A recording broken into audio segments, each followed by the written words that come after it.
The islands of the Philippines rested under the bright equatorial sun, their jungles breathing mist and salt from the sea. Manila in 1941 shimmered with colonial rhythm, jeepneys clattering, church bells ringing, the bay painted with the orange of late afternoons.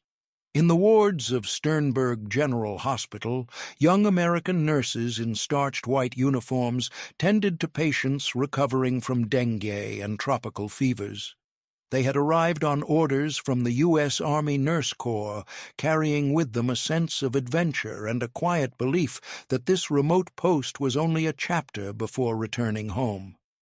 They were professionals in an unfamiliar paradise. The days were long but predictable.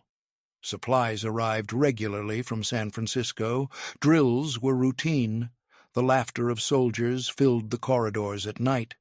Yet beneath the calm, tension rippled through dispatches from Washington and whispered warnings of Japanese expansion in the Pacific. The archipelago, though seemingly peaceful, was a stepping stone in a global storm about to break. On the morning of December 8, 1941, the air over Clark Field split apart with the whine of engines. At first, the sound was mistaken for friendly aircraft returning from a patrol. Then came the shriek of diving bombers and the sudden blooming of fire. Nurses on duty in the wards saw the sky turn black with smoke and fragments of burning metal falling like rain. The first patients of a new kind of war arrived within minutes. Pilots scorched, mechanics shredded by shrapnel, bodies carried in on stretchers made from truck doors. The rhythm of medical life shattered. Within hours, hospitals overflowed. The nurses wrapped wounds until their hands cramped, worked through nights illuminated by kerosene lamps when the power failed, and learned to ignore the distant thunder of bombardment that now marked every sunset. Manila transformed from a tropical capital to a city under siege. Orders came from headquarters. The army would withdraw to the Bataan Peninsula. The women, trained in discipline, packed surgical instruments and meager medical stores into trucks, leaving behind wards littered with glass and blood. Along the narrow roads toward Bataan, convoys stretched through jungles dense with humidity and the scent of burning oil. Civilians fled in the same direction, creating rivers of panic and dust. On Bataan, the nurses helped establish field hospitals known as Hospital No. 1 and Hospital No. 2. They were crude assemblies of tents and bamboo poles beneath towering mahogany trees. The earth was damp, rain pooled around operating tables, insects gathered on the bandages, yet work continued without pause. With every new wave of wounded, soldiers with malaria-swollen faces, shrapnel-torn limbs, hollow eyes, the women fought a second enemy, exhaustion. Supplies dwindled quickly, morphine was measured drop by drop. Bandages were washed and reused, sheets were torn into gauze, rations shrank to bowls of rice and small portions of canned meat.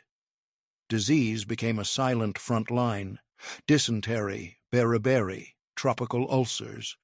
Still, the nurses recorded temperatures, sterilized instruments over open fires, and kept meticulous notes in journals already smeared with mud. The Japanese advance pressed closer each week. Artillery echoed across the bay, and night skies flickered with red arcs of tracer fire. Rumors of reinforcements drifted through the camps, but never materialized. The women slept in shifts, rifles stacked beside the wards for defense, though they prayed never to use them. As the siege lengthened, the nurses' appearance changed. The starch vanished from their uniforms, replaced by faded khaki. Their hair was tied in practical knots, their hands rough from constant washing in cold water drawn from jungle streams. Yet the discipline remained. They called themselves the Battling Bells of Bataan, a title half joking but carried with pride. In March 1942, the Japanese launched their final assault. Bataan's defenders, starving and diseased, could no longer hold the line. The nurses watched as artillery pounded the hills, as field hospitals shook under concussion waves. When surrender became inevitable, they were ordered to evacuate across the narrow strait to the island fortress of Corregidor, the last bastion of American resistance in the Philippines. Small boats ferried them through smoke and gunfire. Shells burst on the water like malignant flowers. They arrived on Corregidor's rocky shore, stumbling from exhaustion, clutching medical kits against their chests. The Malinta Tunnel awaited, a subterranean labyrinth carved into the heart of the island, converted into a hospital and command post. Inside its concrete corridors, wounded men lay row upon row, the air thick with the stench of blood and kerosene. Here, the nurses faced a darkness deeper than the tropical night. The tunnel vibrated with every impact above, dust falling like ash. They learned to work by the trembling light of lanterns, guiding scalpels through the dim, their voices calm even as explosions cracked overhead. Outside, the garrison dwindled. The sea routes were cut. The sky belonged to the enemy. When Corregidor finally fell in May 1942, the nurses' world imploded. The order came to cease resistance. Guns fell silent, and an unnatural stillness covered the island. The women stood among the wounded, unsure whether mercy or death awaited them. Instead of execution, they were gathered under armed guard, their names taken down, their insignia stripped. The Japanese declared them prisoners of war, the first group of American women in U.S. history to bear that title. They were transported to Manila once more, but the city they returned to was unrecognizable. Buildings gutted, streets silent, flags replaced by the rising sun. Trucks carried them through ruins to the gates of the University of Santo Tomas, converted into an internment camp for civilians and military personnel. Behind its walls, barbed wire gleamed in the tropical sun, and towers watched every movement. The nurses entered the camp exhausted, carrying little more than their uniforms and medical pouches. The gates closed, and the world outside vanished. Within the walls, they would spend the next 3 years enduring hunger, disease, and the slow erosion of hope. Yet even there, they would continue to serve, to heal, and to record the story that history would one day name the Legend of the Angels of Bataan. The gates of Santo Tomas closed with the dull weight of finality. Inside, the air was thick with despair and disbelief. The once proud university campus, with its cream-colored archways and stone courtyards, became a cage of humanity. Thousands of prisoners, soldiers, civilians, missionaries, teachers, and the surviving nurses of Bataan were confined within walls lined with barbed wire and sentry towers. The heat pressed down, magnified by the concrete, and the smell of sweat, sickness, and unwashed clothes settled into every corner. For the nurses, the first days blurred into exhaustion.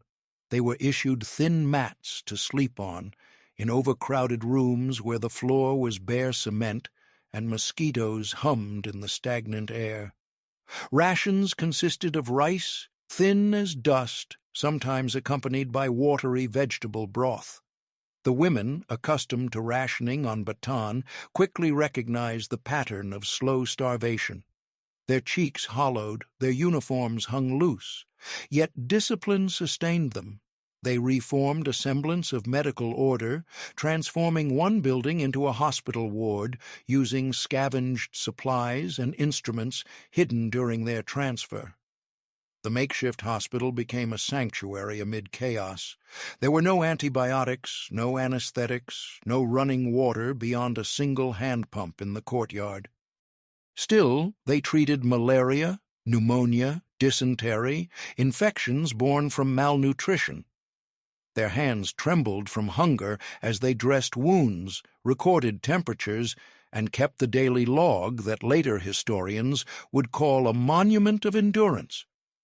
Outside, the camp pulsed with the rhythm of survival. Every morning began with roll call. Every evening ended with curfew. The Japanese guards patrolled with rifles, their boots echoing against stone.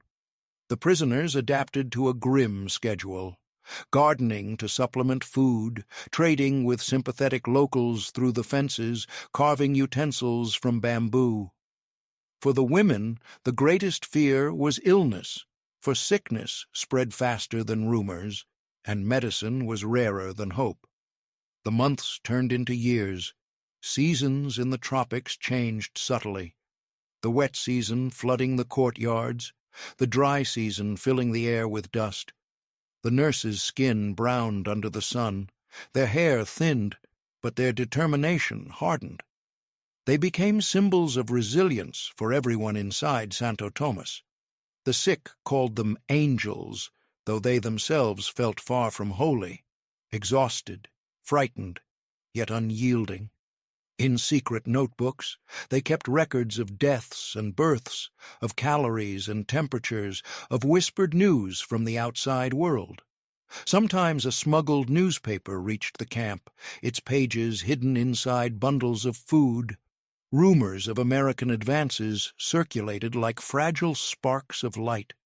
Each time a distant explosion echoed from the bay, prisoners wondered if liberation had finally arrived. But the days continued, and hunger deepened. As food supplies dwindled further, the camp diet shrank to a few spoonfuls of rice and occasional scraps of papaya or greens grown in the prison gardens. Weight dropped dangerously. Diseases multiplied. The nurses, though weakening themselves, still spent their strength on others. They became inventive healers, creating saline from boiled seawater, fashioning splints from broom handles, using cigarette paper for wound dressings, their knowledge of medicine intertwined with intuition born of desperation. Despite the deprivation, there were moments of strange beauty. In the evenings, when the guards retreated to their posts, the prisoners gathered quietly in the courtyard. Someone would hum an old hymn. Others would stare at the stars, remembering places that seemed impossibly distant. The nurses often stood among them, hands clasped, eyes turned upward, searching for constellations half hidden by tropical haze.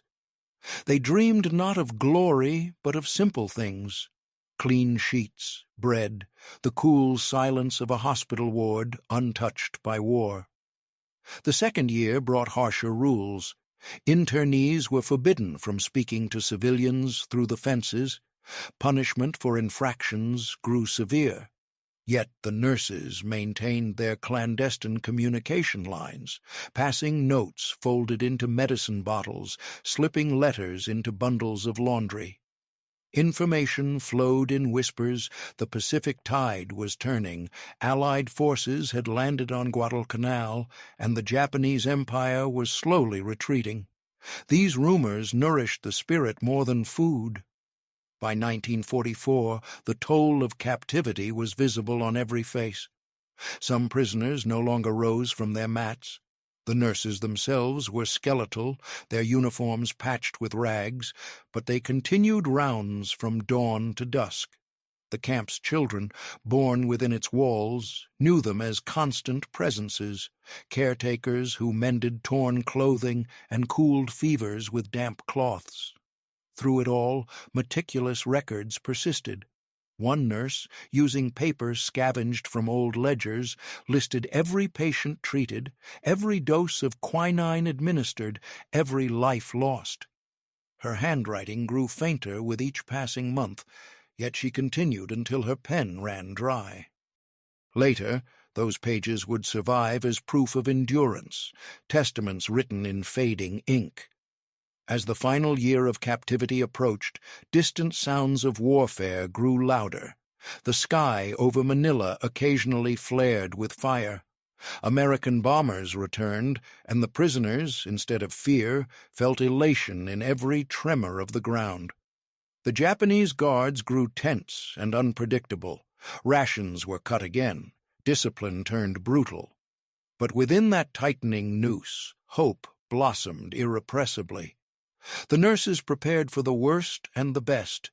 They concealed surgical instruments beneath the floorboards, fearing massacre, yet praying for rescue. They trained younger internees in basic medical procedures, ensuring that if they were taken away, someone would continue the work. The spirit of duty had become their shield. When the bombing of Manila intensified in late 1944, the camp shook for days. Fires burned beyond the walls.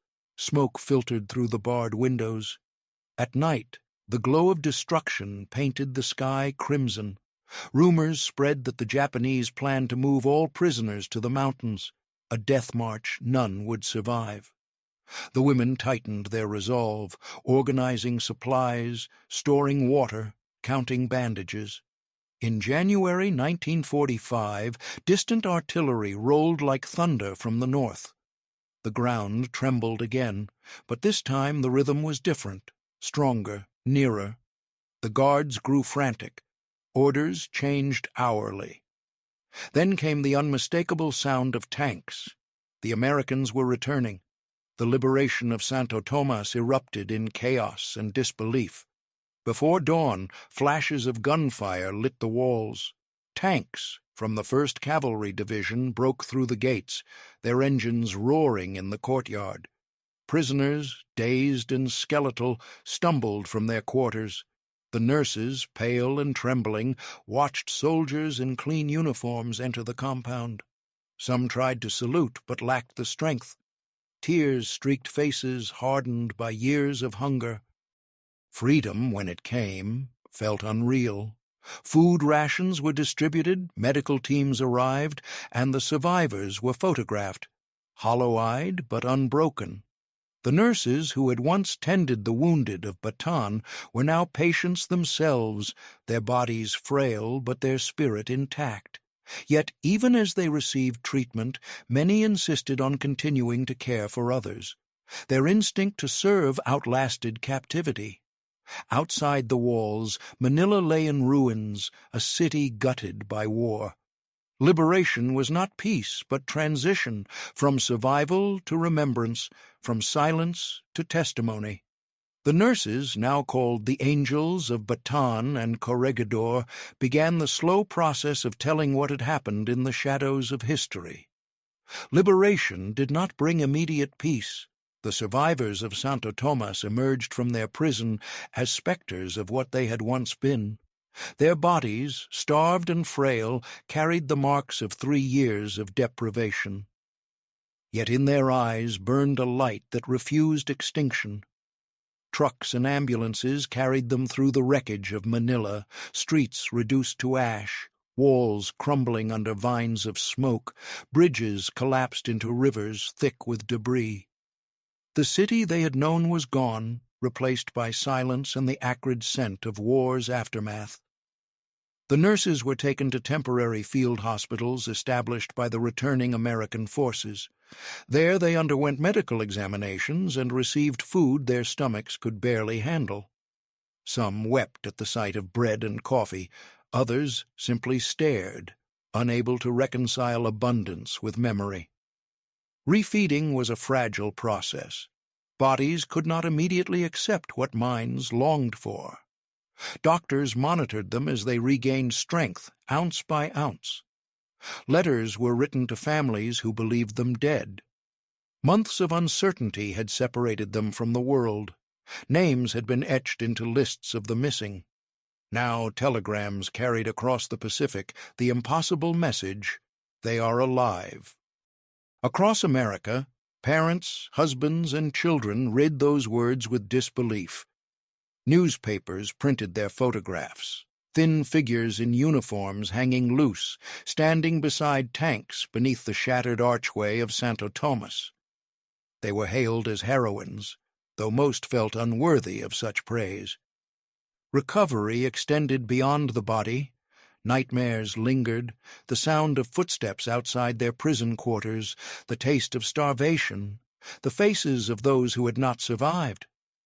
Medical officers encouraged rest, but the nurses found solace only in work. Many volunteered to remain in the Philippines to care for liberated prisoners and displaced civilians. Healing others remained the language through which they could navigate freedom. In the months following liberation, the story of the Angels of Bataan spread across the world.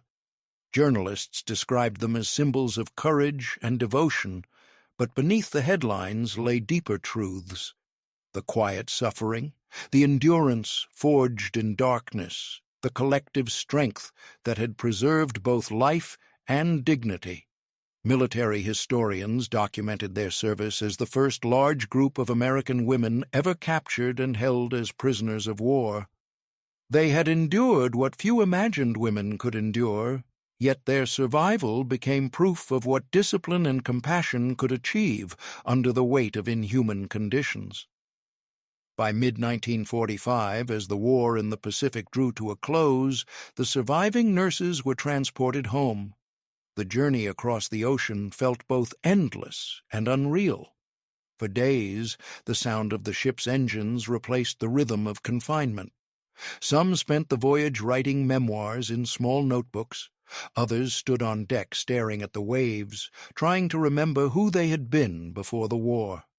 When the ship finally docked in San Francisco, crowds lined the harbor. Bands played, flags waved, reporters shouted questions. The women walked down the gangplank with measured steps, the sea wind whipping through their cropped hair. Cameras flashed, capturing faces both proud and haunted. The applause was thunderous, but the nurses heard it as a distant echo, as if through glass. Their war was over, but the memories would not dissolve with the cheers. The Army Nurse Corps honored them with medals and citations. Ceremonies filled halls across the country.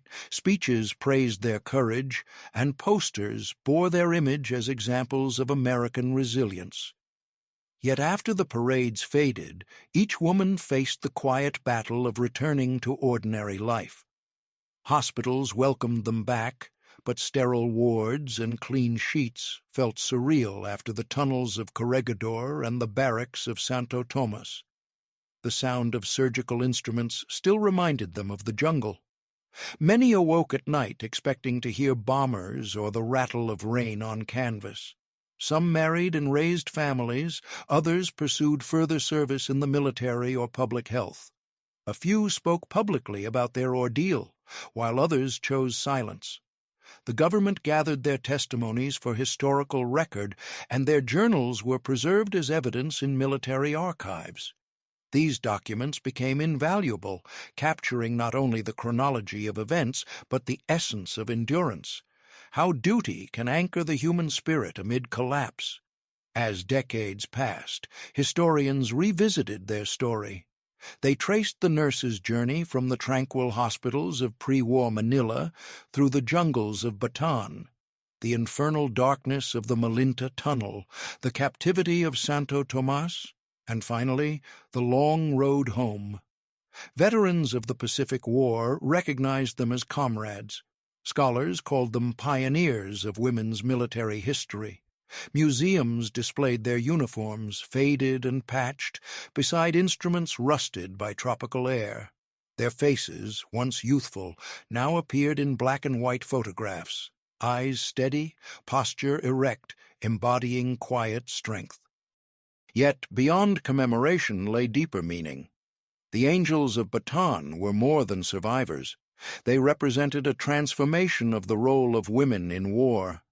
Their service under fire shattered boundaries of expectation. They proved that courage knows no gender, that professionalism and compassion can coexist with endurance under the harshest conditions. Their ordeal illuminated the moral cost of war and the resilience that rises in response. In the years after the war, reunions were held. Former prisoners gathered in small halls or beneath the open sky, sharing meals that symbolized the abundance once denied them. They spoke not in bitterness, but in remembrance. The nurses embraced their comrades, recognizing in one another the only people who could fully understand what those years had meant. Some brought with them relics, fragments of journals, photographs smuggled from the camp, small crucifixes carved from bamboo. These artifacts carried the weight of memory and the tenderness of survival. As age crept upon them, they became living history. Schools invited them to speak. Military academies studied their discipline. Young nurses listened in awe as they described surgery by candlelight and childbirth under bombardment. Each retelling carried both pride and sorrow. They never romanticized their experience. Instead, they offered it as testimony to the endurance of service. When some of them passed away, obituaries described them simply as Angel of Bataan, a title both symbolic and sacred. Graves were adorned with small American and Philippine flags, a reminder of the shared sacrifice that had bound two nations together in suffering and liberation. The legacy of their compassion reached beyond the battlefield. It influenced the structure of post-war nursing, the integration of women into military leadership, and the understanding that medical service is not merely support, but frontline courage. In later years, when documentaries and books revisited the war in the Pacific, the voices of these women resurfaced. Crackling radio recordings preserved their laughter and restraint, their refusal to succumb to bitterness. "We did what we were trained to do," one of them wrote before her death, "and we never stopped being nurses even when there was no hospital left." Such words captured the essence of their legacy, an unbroken chain of service that began long before captivity and continued long after freedom. Today, memorials in Bataan and Corregidor stand as silent witnesses to their story. Bronze plaques bear their names. Museum exhibits display faded photographs, showing them in white uniforms before the war and later in khaki, thin but unbowed. Visitors pause before these images, hearing the faint echo of the tropics, the murmur of palm leaves, the distant roll of artillery, the steady rhythm of hearts that refused surrender. The angels of Bataan are remembered not only as victims of war, but as its healers. Their hands, once trembling with fatigue, stitched wounds and steadied lives amid destruction. They proved that compassion can be a weapon of resistance, that care can defy tyranny. In their endurance lies a universal truth, that even in the darkest tunnels of human conflict, light survives through those who choose to serve. Their chronicle closes not with triumph, but with quiet continuity. Generations of military nurses, humanitarian workers, and doctors trace their heritage to the example set on those islands. The spirit of the angels lives wherever someone kneels beside the suffering, wherever duty outweighs fear. The jungles of Bataan, the tunnels of Corregidor, and the ruins of Santo Tomas have long since fallen silent, reclaimed by nature and time. Yet in that silence echoes the steady heartbeat of their courage, a rhythm that history will never forget.